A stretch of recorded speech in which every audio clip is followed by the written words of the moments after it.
허락하신 말씀은 히브리서 1장이 되겠습니다. 히브리서 1장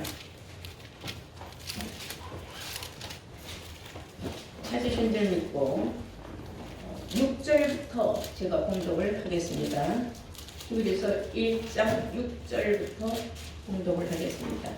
또 맏아들을 이끌어 세상에 다시 들어오게 하실 때에 하나님의 모든 천사가 저에게 경배할지어다 말씀하시며 또 천사들에 관하여는 그는 그의 천사들을 바람으로 그의 사역자들을 불꽃으로 삼으시느니라 하셨으되 아들에 관하여는 하나님이여 주의 보좌가 영영하며 주의 나라의 홀은 공평한 홀이니이다.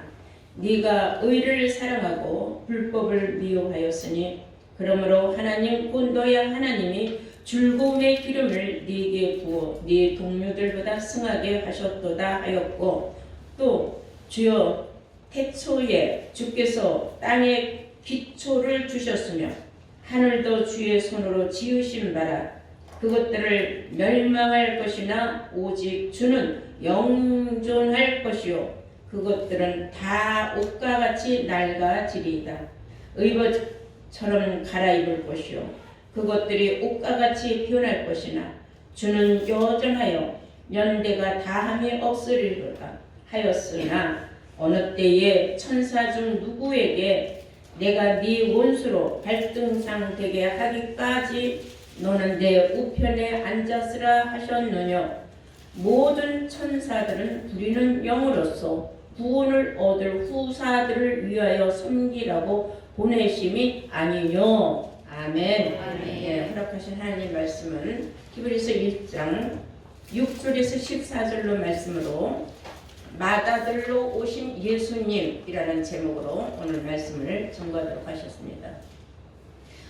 예수님은 이 세상에 태어나실 때도 맏아들로 태어나셨고 또한 다시 재림하실 때도 맏아들로 오시는 예수님이십니다. 이것을 세상 사람들은 너무나 알지 못하는 가운데에 어리석고 우매몽지하여서 예수님은 외아들이다 머릿속에 박혀 있습니다. 그래서 우리는 성경으로 기록된 말씀을 믿어야 될 줄로 믿습니다. 네. 과연 예수님은 맏아들이냐 외아들이냐 오늘 성경이 입증할 것입니다. 요한복음 17장 3절에 보시면 영생은 유일하신 참 하나님과 그가 보내신 자 예수 그리스도를 아는 것이라 했어요. 우리가 영생 구원을 얻으려면 하나님에 대해서 알아야 되고 하나님이 보내신 그 아들 예수에 대해서 알아야 영생을 얻는다. 근데 어떻게 아느냐? 성경을 통해서 알아야 된다 그랬어요. 요한복음 5장 39절에 너희가 이 성경에서 영생을 얻는 줄 생각하고 이 성경을 상고하거니와 이 성경은 나에 대하여 증거한 것이라고 예수님이 말씀했어요. 너희들이 영생 구원을 얻기 위하여 하나님과 예수님을 알아야 하는데 이 성경에서 예수가 어떤 분인지를 알아야 된다. 예수님이 하신 말씀이에요.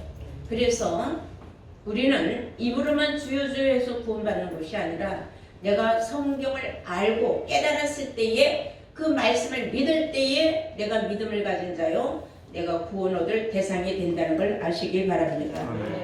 이사야서 선지자는 기록하기를 이사야 8장 20절에서 22절까지 말씀을 보시면 너희가 이 말씀을 쫓지 아니하면은 그래서 이 말씀을 쫓지 아니하면 끝에 가서는 자기가 왕처럼 모셨던 그 하나님도 저주하고 결국은 지옥으로 들어가는 길밖에 없다 그랬어요. 그러니까 이 성경을 무시하고 성경을 믿지 않으면은 흑암 속 고통 중에 흑암 속으로 들어가면서 막바지는 하나님을 저주하고 욕하는 일이 생긴다 그랬어요. 왜냐면 내가 그렇게 하나님을 열심으로 나름대로 잘 믿었는데 내가 지금 왜 지옥을 가느냐. 그러니 그게 무슨 하나님이냐고 하나님을 욕한다는 겁니다. 이런 일이 있어서는 안 될 줄로 믿습니다. 그래서 우리는 성경이 기록한 말씀이 어떤 말씀인가를 알고 믿어야 된다는 거예요. 고린도전서 3장 11절에 보면 13장 11절에 보시면 그런 말씀이 있어요. 내가 어렸을 때는 말하는 것이 어린아이와 같다가 장성한 사람이 되어서는 어린아이의 일을 버려놓으라 그랬어요. 어렸을 때는 생각하는 거 말하는 게 수준이 너무 우습죠. 유치하고. 근데 이제 뭔가를 세상을 알고 깨달았지. 내가 이제 철이 드는 거죠. 장성한 자가 되고 나서 내가 어렸을 때에 저 달나라에 토끼가 떡덩아리 찢는다 생각했다는 걸 지금 우주가 우주선에 발산을 하면서 달나라에도 가고 그렇잖아요. 탐사선을 보내기도 하고 그런 걸 생각하면 우리가 옛날에 달나라에서 떡덩아리 토끼가 찧었다는 생각하는 자체가 얼마나 우스꽝스러운 얘기냐 이거죠. 그래서 신앙생활도 어린아이 신앙생활이 있고 장성한 자의 신앙생활이 있다. 다시 말해서 장성한 자는 깨닫는 사람이에요. 분별력이 있는 사람. 이것은 나이를 가지고 장성하다, 어린아이다 그렇게 분별하는 게 아니에요.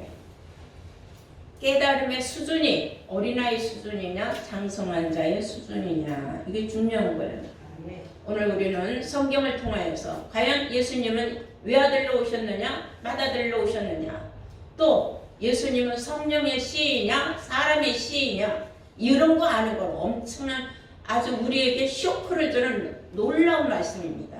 세상 사람들은 이런 말을 받아들일 수가 없어요. 믿을 수가 없어요. 성경이 기록이 돼 있어도 성경이 눈에 들어오지를 않습니다. 그러나 이 자리에 있는 여러분들은 성경에 기록된 대로 믿어야 여러분들이 구원을 얻는다는 것을 여러분들은 아신 줄로 믿습니다. 분별할 수 있는 여러분들인 줄로 믿습니다. 그래서 우리는 예수님은 영적으로나 육적으로나 맏아들로 오셨다라는 사실이에요. 오늘 본문에도 첫 절이 히브리서 1장 6절에 또 맏아들을 이끌어 세상에 다시 들어오게 하실 때에 하지 않았습니까? 맏아들이라 그랬어요. 이게 굉장히 중요한 말씀입니다. 이 맏아들 다시 오실 예수님도 영적으로도 맏아들이고 육신적으로도 맏아들이라는 걸 알아야 돼. 그런데 왜 세상 사람들은 자꾸 예수님을 외아들이라고 하느냐? 그것은 요한복음 3장 16절에 하나님이 세상을 이처럼 사랑하사 독생자를 주셨으니 누구든지 저를 믿는 자마다 멸망치 않고 영생을 얻게 하려 함이라 그랬어요. 거기에서 말하는 독생자라는 것을 사람들은 외아들로 생각하는 거예요. 근데 독생자가 외아들이라고 생각을 하면 굉장히 그것은 착각이에요. 그래서 옛말에도 우리가 특히 하는 말이 착각에는 자유다 그랬어요. 착각은 네 생각대로 하는 거다. 요한복음 1장 14절을 보시면 요한복음 1장 14절 말씀이 육신이 되어 그랬어요. 말씀이 육신이 되어 우리 가운데 거하심에 우리가 그의 영광을 보니 아버지 독생자의 영광이요 은혜와 진리가 충만하더라 그랬어요. 아버지 독생자의 영광이 바로 은혜와 진리가 충만케 해준다 그랬어요. 그러니까 요한복음 3장 16절에 우리 주 예수님이 독생자로 오셨다는 그 독생자의 뜻은 우리 주 예수님이 말씀이 육신화가 되었다 그랬어요. 그래서 독생자의 그 뜻을 우리는 알아야 돼요. 독생이라는 것은 홀로독이에요. 또는 스스로독이라 해요. 그리고 날생. 그래서 하나님은 그 어른 자, 놈자자를 붙이고 예수님은 아들 자자를 붙이는 거예요. 그래서 독생자의 독생자. 이제 무슨 말인지 이게 참 어려운 말이지만 여러분들 듣고 보면 깨달아요. 출애굽기 3장 15절에서부터 보시면 이런 말씀이 있어요. 13절에서 14절까지 말씀을 모세가 백성들 앞에 나아가서 나를 보내신 하나님이 너희들에게 하나님을 이렇게 믿어야 된다고 하셨다 하니까 그래 너를 보낸 그 하나님의 이름이 뭐냐 물어봤어요. 그러니까 모세가 답변을 못하고 기다려라 그러고서는 하나님한테 와서 기도를 합니다. 하나님 백성들이 나를 보낸 그 네가 믿는 그 하나님의 이름이 뭐냐고 물어보는데 뭐라고 답변을 해야 됩니까? 하고 물어봤어요. 그때 하나님이 뭐라고 말씀하시느냐? 나는 스스로 있는 자니라 그랬어요. 하나님은 스스로 있는 자다. 즉 독생자다 이거예요. 스스로 난 자다. 그러니까 그 스스로 난 자, 그 하나님은 요한복음 1장 1절에 가서 보니까 말씀이라 그랬어요. 그 하나님이. 태초에 말씀에 계시니라 그랬어요. 그러니까 이 성경 말씀이 곧 하나님이라는 거예요. 그런데 그 말씀을 누가 가지고 오셨느냐면 예수님이 갖고 오셨어요. 예수님이 받은 거죠. 그러니까 예수님이 하는 말이 나를 보내신 자는 내 아버지 하나님이다. 그분은 바로 독생자다. 그분이 나를 보냈으므로 독생자가 독생자를 보낸 거예요. 그리고 그것은 즉 말씀의 하나님이 말씀의 예수를 보냈기 때문에 예수님은 요한복음 1장 14절에 말씀이 육신화가 되었다고 말한 줄로 믿습니다. 근데 잠언서 4장 3절에 보니까 그런 말씀이 있어요. 내 아버지에게는 아들이었으며 내 어머니 보기에는 유약한 외아들이었노라 이런 말이 또 있더라고요. 그래서 사람들이 혼동하기 또 알맞은 말이에요. 근데 그 외아들이라는 그 말은 그런 하나밖에 없는 그 아들을 외아들이라고 하는데 그런 외아들을 뜻하는 건 아닙니다. 여기서 말하는 외아들이라는 것은 독생자라는 뜻이에요. 예수님 이외에 우리를 구원할 자는 없는 줄로 믿습니다. 독생자와 독생자의 그 뜻을 여러분들이 오늘 깨달았으면 참 좋겠습니다. 깨달았습니까? 네. 하나님은 홀로 나신 분이에요. 홀로 나신 분. 그분은 말씀으로 오셨어요. 그리고 예수님은 말씀으로 나신 분이에요. 이것을 영적으로 말씀으로 나신 분이라는 거예요. 그러나 육신적으로는 요셉과 마리아 사이에서 남녀 사이에서 낳은 자녀다 그래요. 그런데 그 예수님도 역시 맏아들로 오셨다 그랬어요. 자, 제일 먼저 난 아들의 마리아와 요셉 사이에서. 그러니까 맞이죠. 맏아들. 누가복음 2장을 보실까요? 다 함께 보시라면 보세요. 그래 여러분들이 봐야 믿음이 가는 거예요. 2장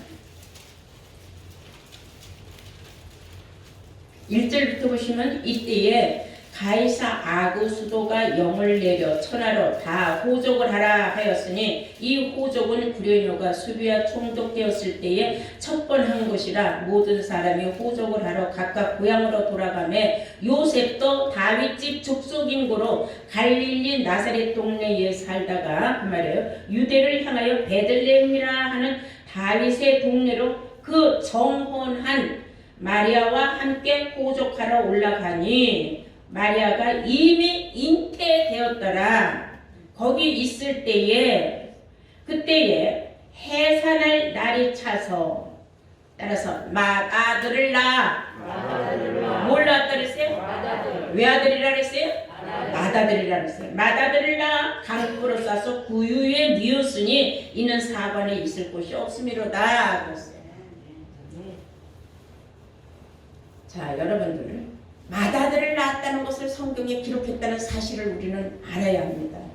근데 이 맏아들을 낳았다는 사실을 사람들은 믿고 싶지 않은 거죠. 이 맏아들을 낳았을 때 마리아와 요셉은 정식으로 결혼하기 전에 정혼한 사이였어요. 결혼을 약속한 사이였습니다. 그랬는데 덜컥 임신이 됐어요. 덜컥 임신이 됐으니까 애는 낳아야 될 거 아니에요. 배는 불렀으니까. 그러면 애를 낳으면 어떻게 해야 돼요? 호적에 올려야 될 거 아닙니까? 그래서 다 호적지로 갔어요. 왜냐하면 혼인신고를 해야 아이의 부모가 누구라는 것과 아이를 출생신고를 할 수가 있으니까. 그래서 요셉은 다윗집의 족속인 거로 그 베들레헴이 원래의 고향이에요. 고향. 그래서 거기로 가서 호적을 하러 불르기 잠시 다녀간 겁니다. 근데 갑자기 호적을 하러 사방 타지에 살던 사람들이 우르르 몰리니까 조그만 시골 동네에 여관이 없었어요. 그래서 어디에 몸은 풀어야 되는데 큰일 났거든. 근데 마침 어떤 사관에 가서 사정을 한 거예요. 그랬더니 정말 그 주인이 볼 적에도 배는 불렀고 곧 애는 나올 것 같고 안 됐으니까 여기 빈 방은 없다. 왜냐면 이 사람들이 돈이 없고 가난하니까 돈만 있으면 안 되는 게 없는데 그래서 마구간을 준 거예요. 빈 마구간이 있으니 거기 가서 일단 몸을 풀어라. 그래서 구유에 아이를 낳아서, 말구유라는 건 말밥통이에요. 거기에다가 아기를 낳아서 뉘었다. 성경은 이렇게 말하고 있습니다. 그러면 자식이 하나였을 적에 맏아들이니 그런 말 붙일 수가 없어요. 자식이 여럿이 있을 적에 그 집이 맞이야 이런 말을 할 수 있죠. 2명이든 3명이든 5명이든 일단 하나 이외에는 우리는 맞이라는 말을 붙이지만 하나였을 때 맞이라는 말을 붙이지 않는다는 겁니다. 우리 마태복음 12장 46절 보실까요?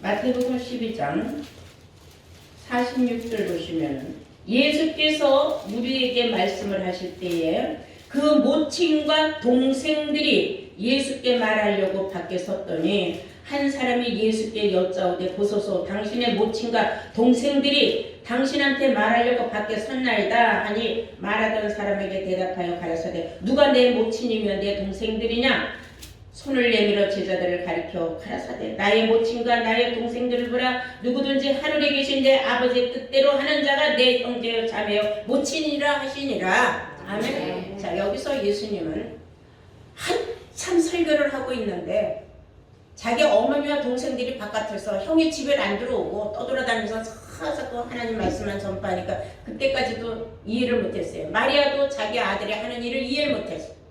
그러니까 집에 가도 안 들어오니까 얘들아 너 형 얼굴 좀 보러 가자 하고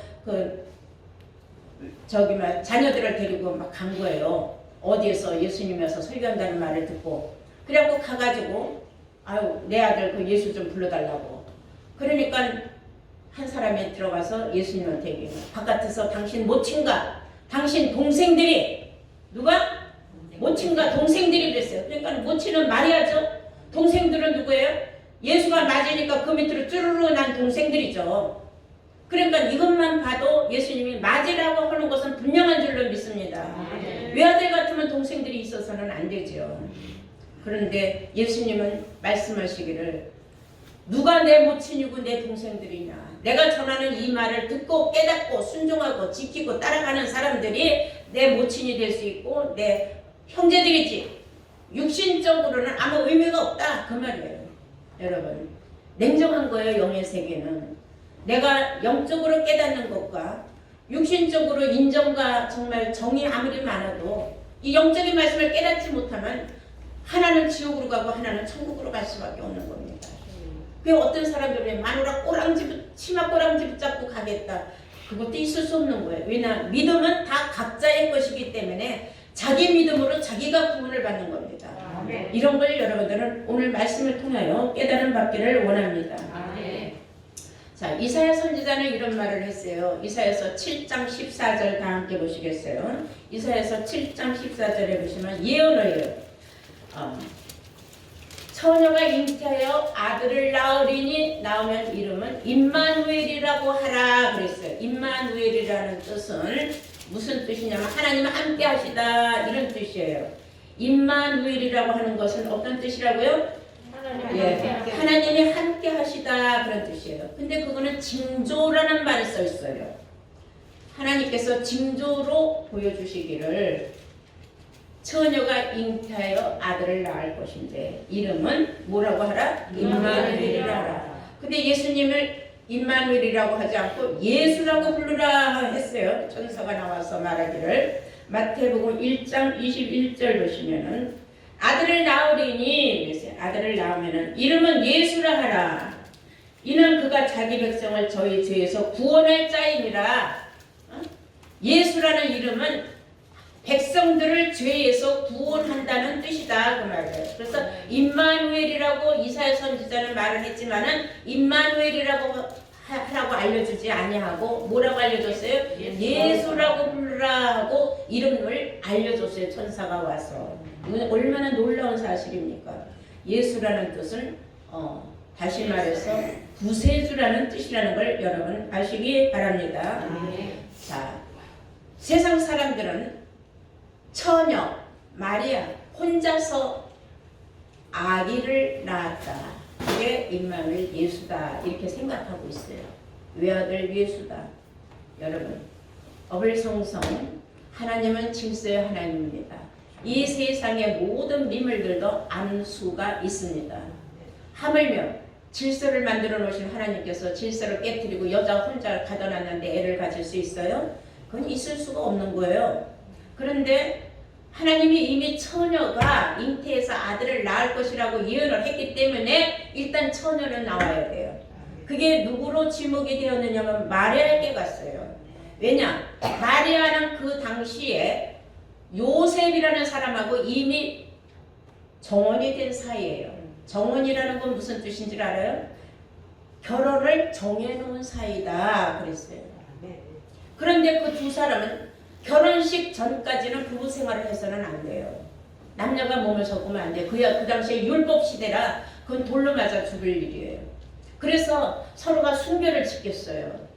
그런데 어느 날 이 처녀가 배가 불렀으니 얼마나 놀랍겠습니까? 너무 많이 놀랍겠죠. 그런 일이 있어요, 성경에. 그러면 우리는 이런 말씀을 알아야 돼요. 누가 어디서 무엇을 왜 어떻게 아십니까? 그런 우리가 육하원칙에 말 있지 않습니까? 그러면 마리아는 왜 어디서 어떻게 애를 갖게 됐느냐?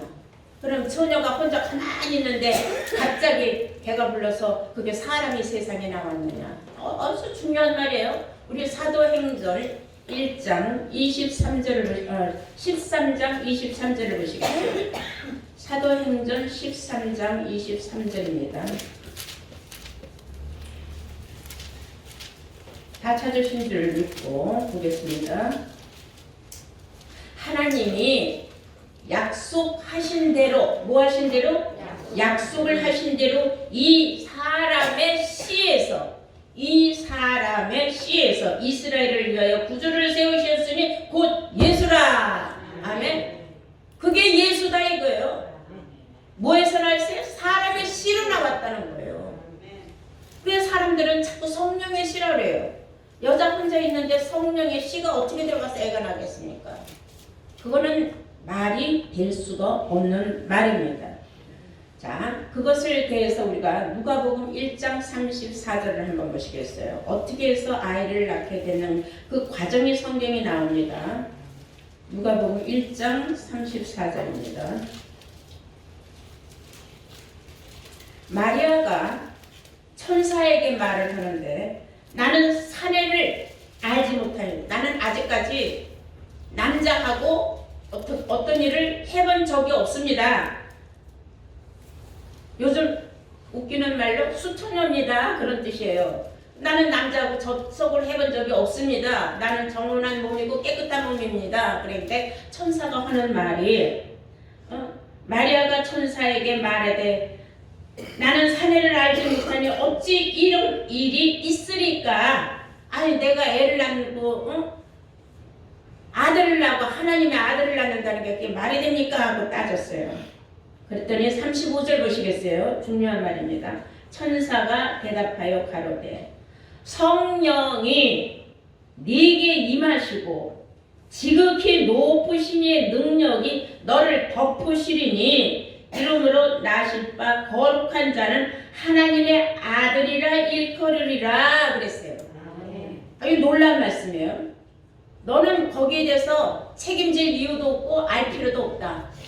너에게 아들을 낳을 수 있는 그러한 기회와 그러한 어떠한 환경을 만들어 주시는 이는 하나님이다. 그러니까 너는 거기에 대해서 신경 쓸 거 없다. 아니 무대뽕 대고 이렇게 말을 했어요. 자, 여기서 우리는 잘 알아야 돼요. 무엇에 의하여 어떻게 돼서 아들을 낳게 됐느냐가 중요한 겁니다. 마리아는 그냥 홀로 있는 처녀가 아니라 뭐한 상태의 처녀? 약혼한 사이가 아니라 정혼한 사이. 정혼이라는 건 결혼을 정해진 이 남자와 요셉과 이미 결혼을 정해놓은 그러한 신분의 상태였어요. 그러니까 데이트 할까요? 안 할까요? 남녀간에 서로 만남의 기울음은 있죠. 결혼할 사이니까. 그런데 하나님은 천사는 그렇게 말을 해요. 천사가 35절에 대답하여 가되 성령이 너에게 임하시고 성령이 너에게 임하시고 지극히 높으신 이의 능력이 너를 덮으시리니. 그랬어요. 여기 중요한 것은 지극히 높으신 이의 능력은 하나님의 신의 역사다 이거예요. 신의 역사로 인하여 네가 깜짝할 동안에 네가 꿈꾼 듯이 잠잔 듯이 너는 알지 못하는 시간에 휘딱 뛰어넘어서 지나고 보니까 네가 아이를 갖게 된 걸 알게 될 것이다 그 말이에요. 그럼 둘이 만났을 때에 서로 이런저런 얘기하다가 하나님의 신이 둘을 확 덮어버린 거예요.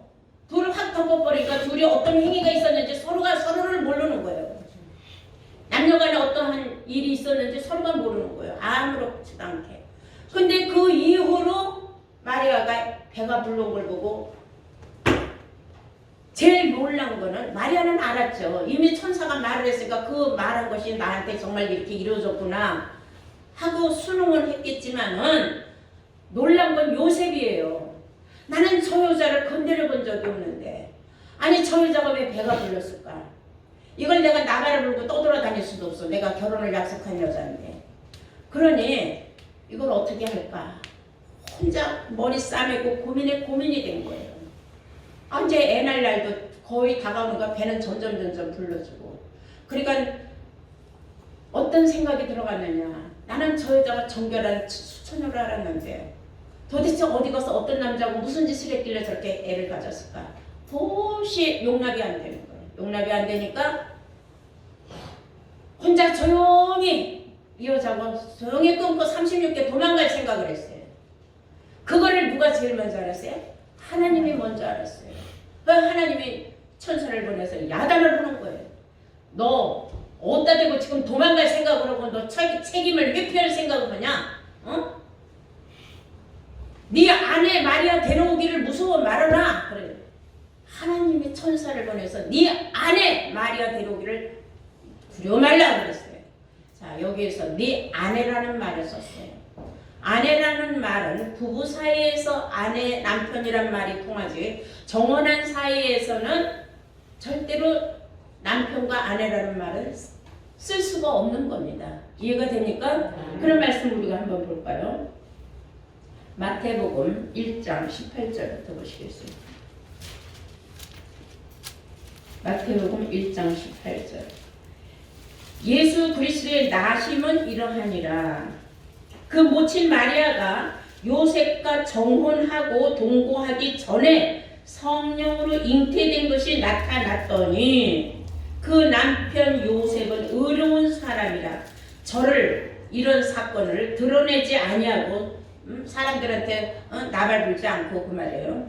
떠들어대지 아니하고 드러내지 아니하고 가만히 끊고자 하여는 뭐예요? 멀리 혼자서 36개 도망갈 생각을 하고 있었다는 겁니다. 계획을 짜고 있었다는 거죠. 그래서 가만히 끊고자 하여 이를 생각할 때에 어떻게 어디로 도망갈까 별 생각을 다 하고 있을 때 주의 사자가 20절 주의 사자가 현명하여 꿈속에서 비몽사몽간에 나타났어요. 가로되 다윗의 자손 요셉아 네 아내 마리아 데려오기를 무서워 말라. 저에게 잉태된 자는 성령으로 된 것이라. 아들을 낳으리니 이름은 예수라 하라 그랬어요. 그 마리아에게도 죄가 없다 이거예요. 너도 죄가 없고 그러나 너희는 이미 남편과 아내 사이다. 이렇게 만드신 이는 하나님이니 너는 책임을 져야지 어디로 도망갈 생각 말아라 그랬어요.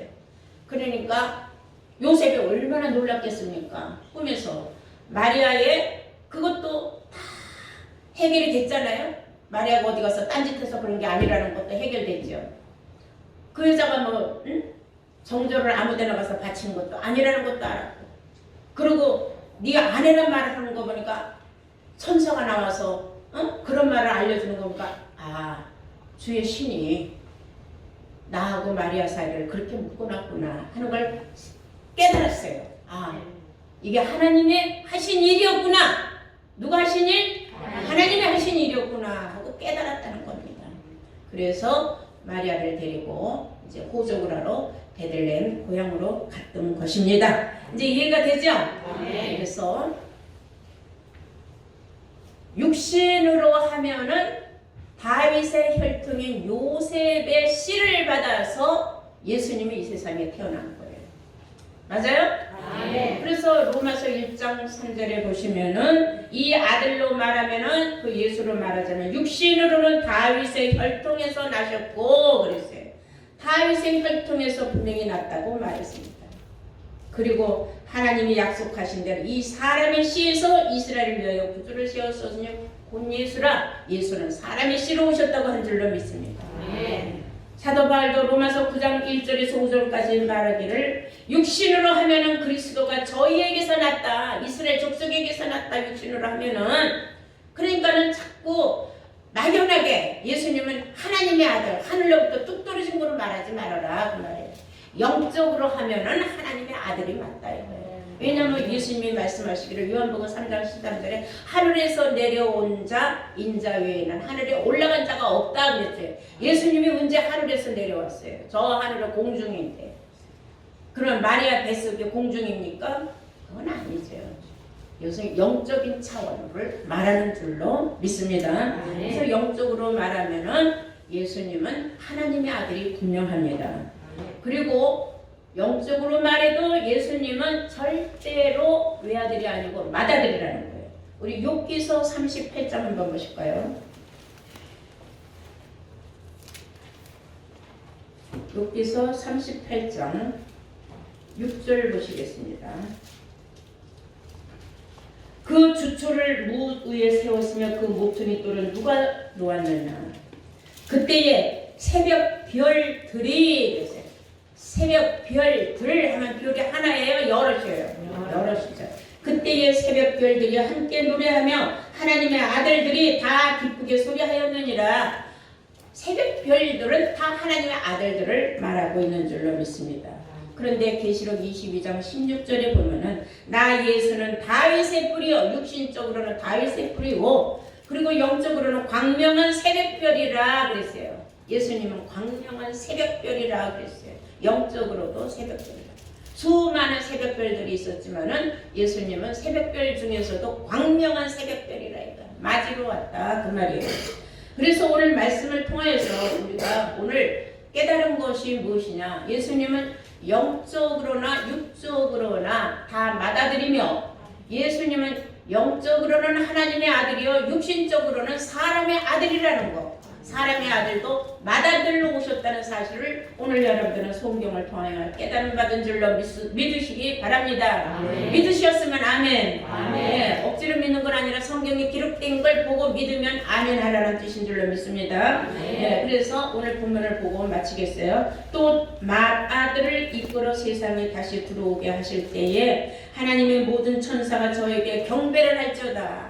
예수님이 이 세상 재림할 때에도 수많은 사람들은 그에게 경배할 수밖에 없다. 그래서 또 천사들에 관하여 그는 그의 천사들을 바람으로 그의 사역자들을 불꽃으로 삼으시느니라 하셨으되 아들에 관하여는 하나님의 주의 보좌가 영영하되 주의 나라의 호는 공평한 홀이니이다. 네가 의를 사랑하고 불법을 미워하였으니 그러므로 하나님 곧 너희 하나님 즐거움의 기름을 네게 부어 네 동료들보다 승하게 하셨도다 하였고 또 주여 태초에 주께서 땅에 기초를 두셨으며 하늘도 주의 손으로 지으신 바라. 그것들은 멸망할 것이나 오직 주는 영존할 것이요 그것들은 다 옷과 같이 낡아지려니 의복처럼 갈아입을 것이요 그것들이 옷과 같이 변할 것이라. 주는 여전하여 연대가 다함이 없으리로다 하였으나 어느 때에 천사 중 누구에게 내가 네 원수로 갈등상 되게 하기까지 너는 내 우편에 앉았으라 하셨느뇨.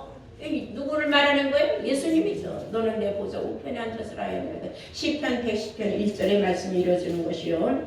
그리고 우리 잘 알다시피 히브리서 10장 12절 말씀이 이루어지는 겁니다. 또 모든 천사들은 부리는 영으로 구원 얻을 후사들을 위하여 섬기라고 보내심이 아니냐. 오늘 말씀에 맏아들을 이 땅으로 보내신 우리 하나님께서는 육신적으로도 맏아들로 오셨고 또 앞으로 오실 재림하는 예수님도 맏아들로 오신다는 사실 여러분들은 오늘 성경을 통하여 확실하게 확고하게 깨달음 받으신 줄로 믿습니다. 깨달음 받았으면 아멘 하시기 바랍니다. 네, 감사합니다. 오늘 이것으로